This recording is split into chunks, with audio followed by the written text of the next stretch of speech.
All right, let's just jump right in. I want you to do something for me. Think of the word success.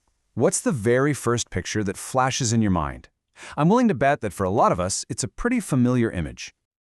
Yeah, something like this, right? You see someone jumping, climbing, always moving up. They're grabbing that prize, reaching the next level. It's all about achievement, winning. It's the classic, textbook image of success that we all kind of grow up with. But hold on a second. Is that really the whole picture? I mean, is that the image of a successful life? Not just a career, but a life? And that one little question, well, that's what we're going to dig into today. So let's start with that first image. Let's talk about the race to the top. That relentless, sometimes frantic pursuit of, well, just more. That constant drive to get to the peak of whatever mountain or ladder you happen to be on. We can actually give this a name, the climb mentality. And it's exactly what it sounds like. It's a mindset that is laser-focused on all those external things, right? More money, a higher status, that next big achievement. The name of the game is just constant upward motion, never stop climbing. And here's a great way to think about it. It's a game of ladders, not maps. Think about it. A ladder? It's a preset path. The only way to go is up, one rung after the other. But a map gives you options. It lets you pick the destination. You forge the trail. And the climb mentality? Well, it's all ladders. Okay, but here's the thing. Every prize comes with a price tag, doesn't it? So we have to ask, what's the real personal cost of chasing that thing at the very top of the ladder, day in and day out? I mean, what actually happens when the climb becomes the only thing? When your entire world shrinks down to just reaching that next rung?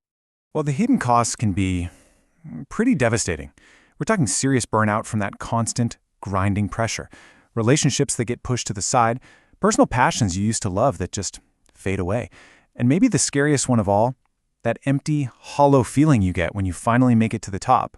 Look around, and the only thing you can think is, wait, is this it? And that really gets to the heart of it, the ultimate risk. In that single-minded chase for the prize, you can end up losing the one thing you can never, ever replace: yourself. But it doesn't have to be this way. What if there was another way to think about all of this? The good news, and it is really good news, is that you don't actually have to play that game. You can literally change the rules. Now look at this. This is a completely different vibe, isn't it? It's a total shift. This isn't about climbing a ladder someone else built. This is about creating something that's uniquely yours. What if, instead of climbing, you could design the whole game?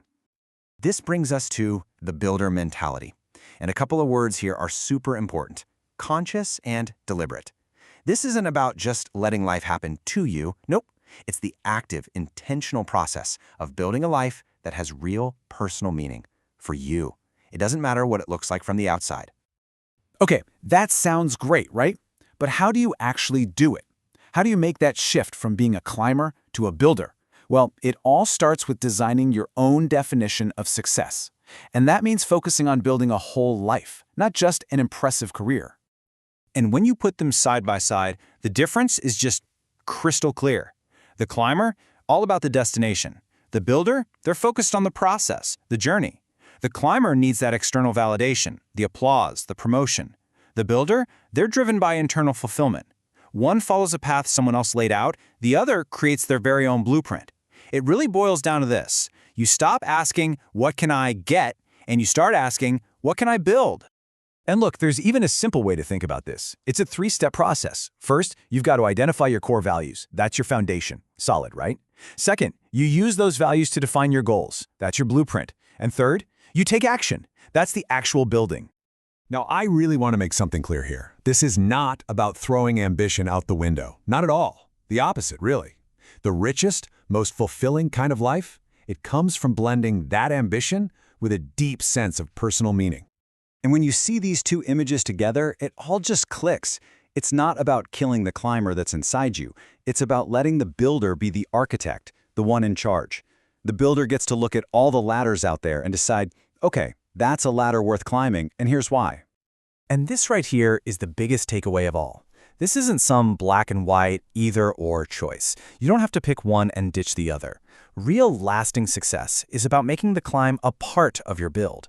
Your ambition becomes a tool you use to construct the life you want. It's about your ambition serving your life, not the other way around.